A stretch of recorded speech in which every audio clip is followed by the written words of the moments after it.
Bem-vindos a mais um Giro Sindical. Eu sou a economista Renata Belzunces e o Giro Sindical é uma parceria entre o DIEESE e o SINDIC-CT. DIEESE é o Departamento Intersindical de Estatística e Estudos Socioeconômicos e SINDIC-CT é o Sindicato Nacional dos Servidores Públicos Federais da área de Ciência e Tecnologia no setor aeroespacial.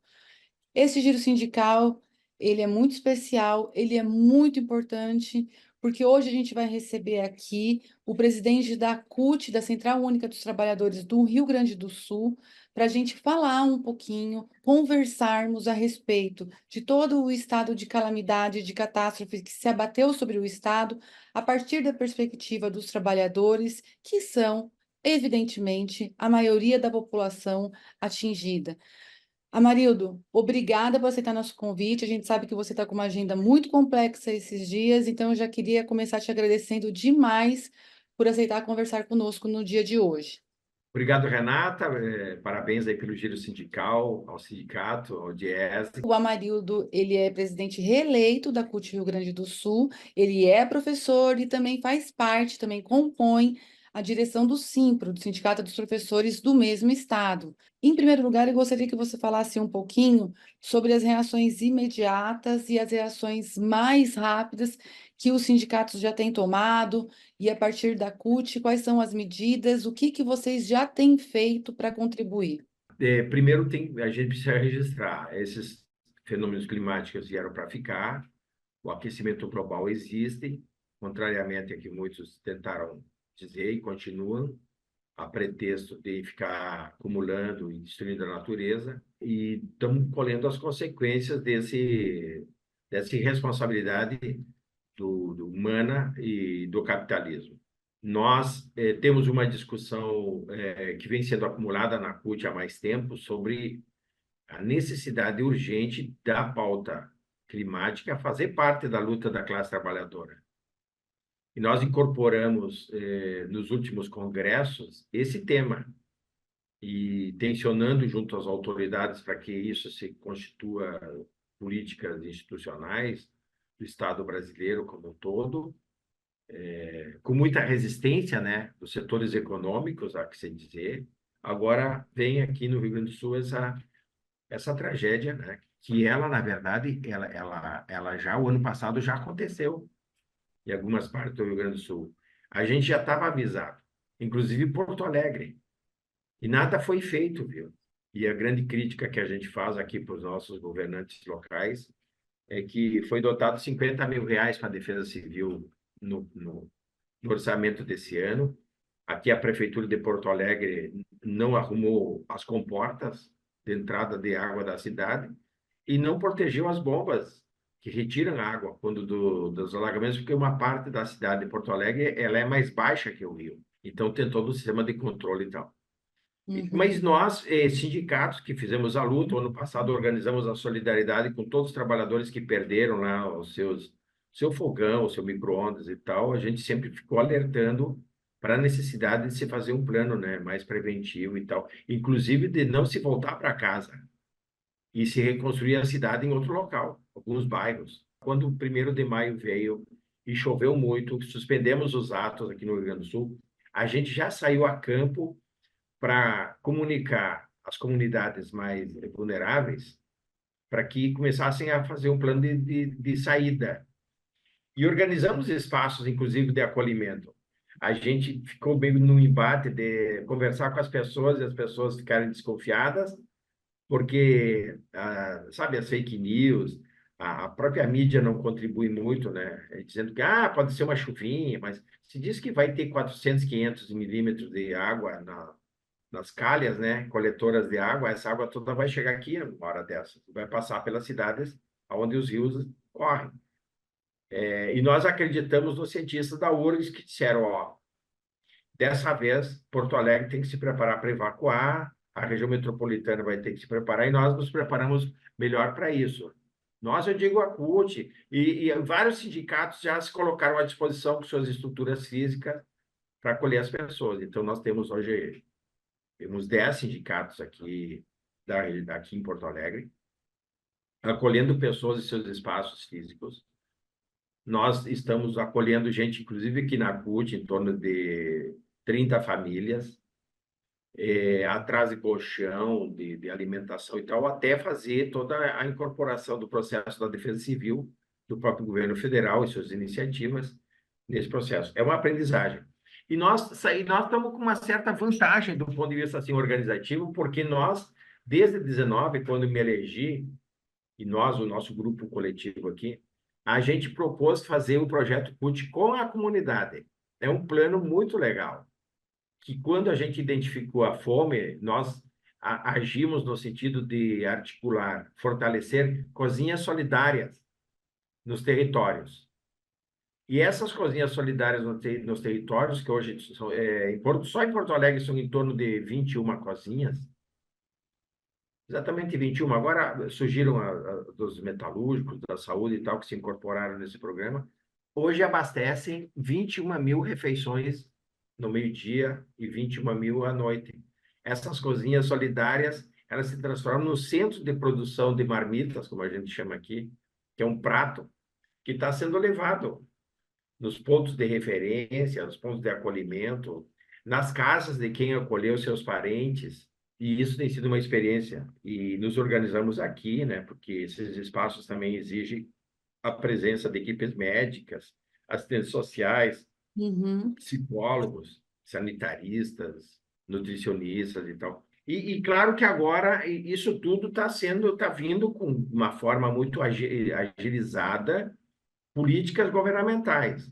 O Lula esteve aqui ontem, pela terceira vez, anunciando medidas, eu diria assim, robustas, na área da habitação, na área da preservação do emprego e da renda, do auxílio para as pessoas voltarem para casa, aonde tiver casa, e casa para quem perdeu tudo, e casa para quem não perdeu tudo e vai voltar dentro de um plano de preservação e cuidado mais de um plano, digamos assim, de infraestrutura, de replanejamento das questões das águas e tudo mais.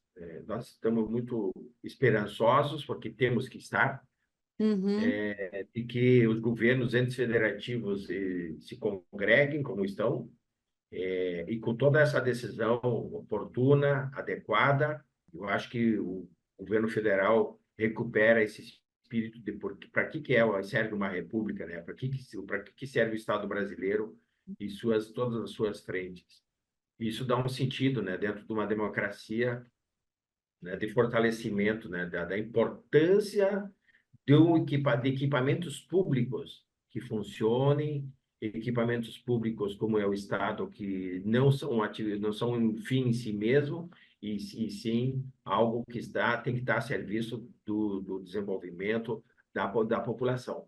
E aqui está na hora da gente decidir como povo, né, como nação, a gente fazer o tema de casa e, e ter nessa tragédia uma mudança, digamos assim, de visão sobre como a gente se organiza, né, economicamente, como a gente se enxerga como um povo também.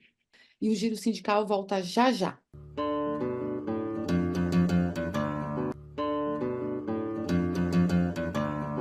O Giro Sindical está de volta e este programa recebe o presidente da CUT, da Central Única dos Trabalhadores do Rio Grande do Sul, Amarildo Sensi. Amarildo, as pessoas que hoje estão trabalhando na linha de emergência, fazendo o socorro, tomando as primeiras medidas para acalentar as pessoas e também para já começar a dirimir, a trabalhar para o retorno de uma condição normal, esperando as águas baixarem, todo esse processo que a mídia tem incessantemente acompanhado, são trabalhadores.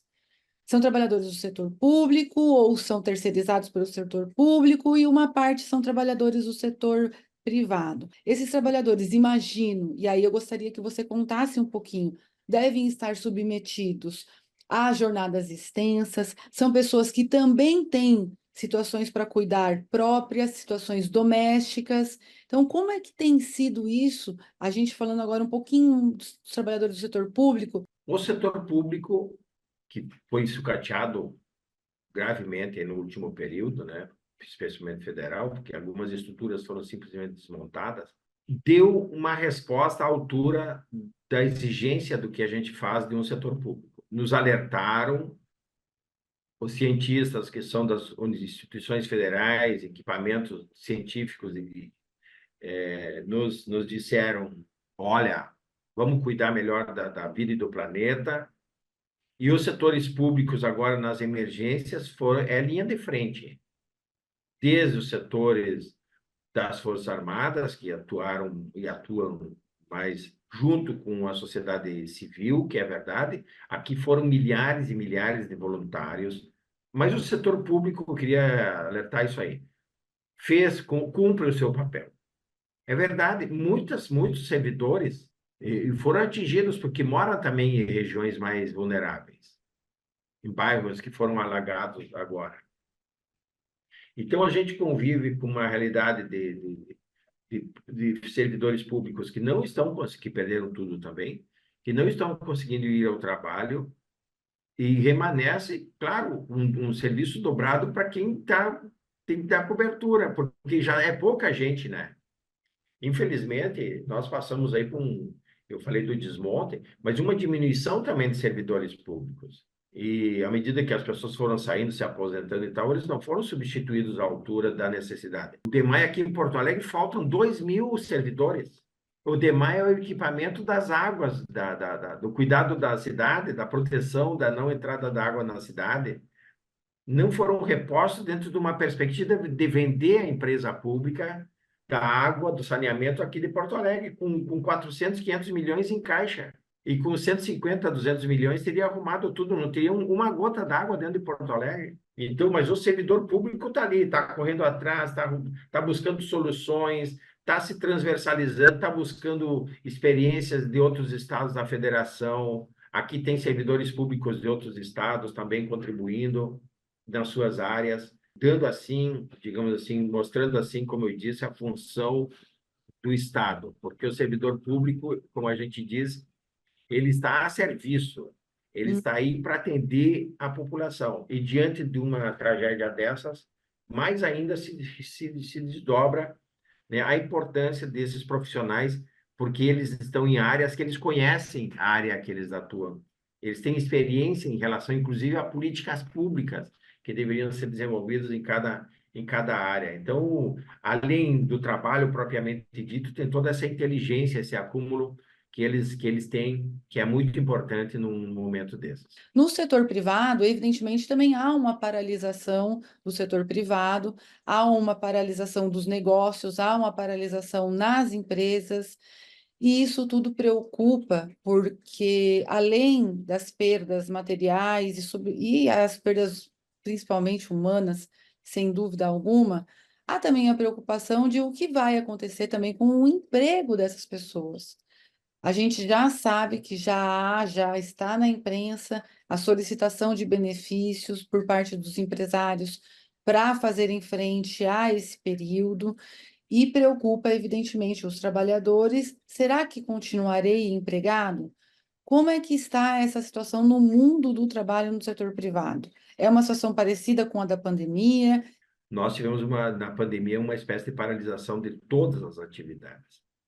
Agora a gente vive um misto de empreendedores, empresários e trabalhadores que perderam o lugar, né? Não tem mais o equipamento, aquele espaço físico não existe mais. E aí ele desapareceu simplesmente. Tem bairros inteiros que desapareceram. Não tem mais uma construção civil na área. JBS, por exemplo, uma empresa grande, está na beira do rio ali, que foi agora destruída literalmente. A Minuano, outras fábricas. O que a gente tem defendido e conversado com os setores empresariais? Vamos sentar e conversar. E ver caso a caso.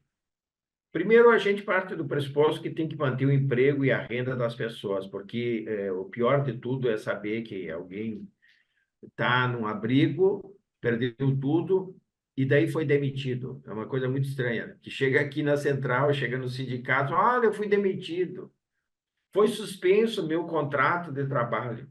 Na hora que todo mundo precisa de todo mundo, tem esse tipo de atitude. Então, nós estamos num esforço muito grande de que a gente combine acordos coletivos, caso a caso, em que se faça aí uma bonificação de dias pelos atingimentos da tragédia, que a gente incorpore uma parte das férias das pessoas, que a Hum, gente monte horas negativas para que depois elas possam ser compensadas futuramente com horas a mais para compensar o tempo que, né, as pessoas precisaram ficar fora do trabalho. E os hum, casos mais dramáticos, que a gente repita um pouco a experiência que tivemos na pandemia, que é fazer uma política combinada, uma política pública combinada com os setores empresariais que perderam, no sentido de recuperar, manter as pessoas com renda e o Estado brasileiro assumir a responsabilidade de parte dessa renda. Então, o setor privado econômico, né, patronal, é ainda muito resistente. E a tendência, eles, nas conversas que a gente tem, a experiência que a gente tem até agora, é tentar repetir a 14.437, que é aquela lei da pandemia, uhum, que diz, vai dar férias, dispensa, depois faz compensa tudo, né? Tudo meio unilateralmente, entendeu? Nós achamos que tem que ter assim, um sindicato, tem que participar, as partes têm que sentar e compor. Não se trata aqui de uma pandemia que atingiu todo mundo, então se decretou calamidade para todo mundo. Não é todo mundo que está na mesma situação. uhum. Então, são realidades diferentes, são cidades que estão em estado de emergência, não estão em calamidade. Tem cidades que o rio subiu, sim, arrastou uma parte que criou um problema, mas as águas já foram embora. Tem cidades que foram realmente destruídas, e tem cidades que até hoje ainda estão alagadas. Porto Alegre está ainda alagada. Então, a gente está fazendo um plano, o setor privado, aos poucos, se sensibiliza. Alguns setores são muito acolhedores para sentar e conversar. Alguns setores estão voltando devagarinho. Eu fiquei sabendo hoje de manhã que minhas filhas vão voltar para a escola segunda-feira, né, do setor privado. Os equipamentos públicos, você falou antes, também os espaços públicos, eles muitos também estão ocupados com abrigados, né? Aos poucos, quanto possível, o setor vai retomando e a gente tentando aqui fazer acordos para equacionar dentro do possível, e é o que mais a gente está investindo, a preservação dos empregos, da renda e acordos que venham nos somar. Continue com a gente. Voltamos já já.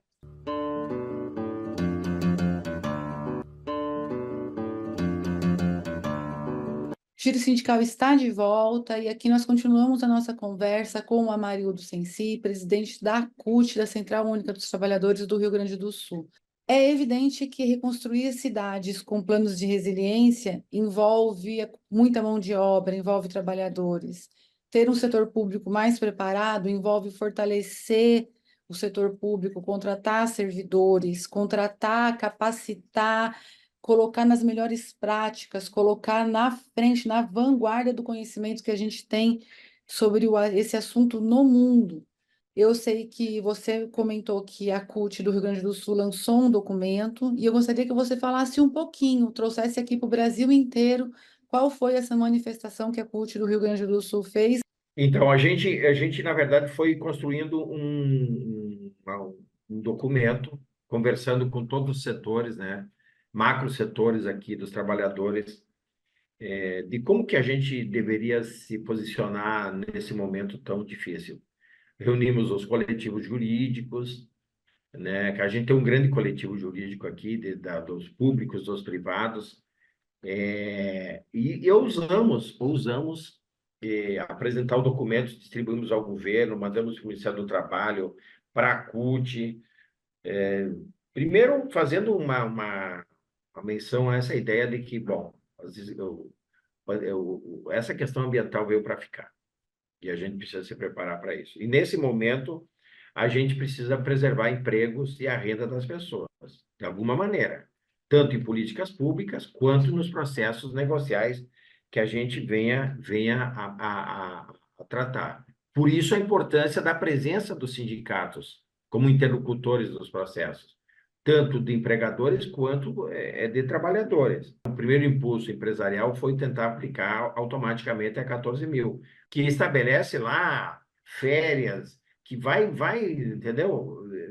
todo aquele arrazoado de situações que é da pandemia, não é de uma calamidade, não é de um estado de emergência, não é aplicável. Isso passa por, sim, manter as convenções coletivas, que está parte do documento, nessa área do trabalho, né? Uhum. Considerar uma postada de abono, considerar as férias, considerar as horas negativas, que eu já falei ontem, antes, considerar, sim, os investimentos no setor público, garantir que os que não possam trabalhar por motivos de deslocamento, estarem abrigados, eles tenham um tratamento especial, né?